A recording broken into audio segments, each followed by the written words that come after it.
आज आम्ही चाललोय बाळूमामाच्या दर्शनाला आदमापूर. जायचं म्हणून सकाळी लवकर उठून फ्रेश झालो. बाहेर वातावरण पण छान झालं होते, पावसाळी वातावरण झाले होते.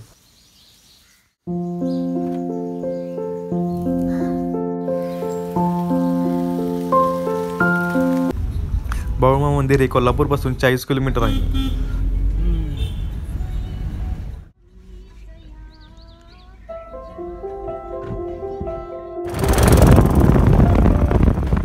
तुम्ही मंदिरात पोचल्यावर तुम्हाला पार्किंग जो असे रस्त्यावर करावे लागते.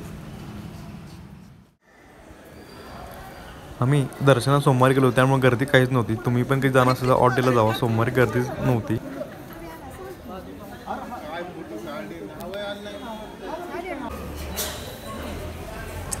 आम्ही दर्शन 2 मिनिटात झाले. दर्शन या मंदिराचा गाभारा.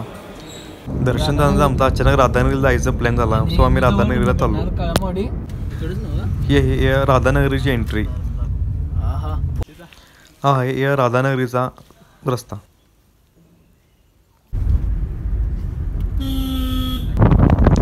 हे आहे काळमावाडी धरण. इथून आम्ही गाडी पार्किंग करून खाली बॅकवॉटरच्या साईडला गेलो. तिथं बॅकवॉटरचं पाणी येते, त्यात तुम्ही ठेवू शकता, पोहू शकता.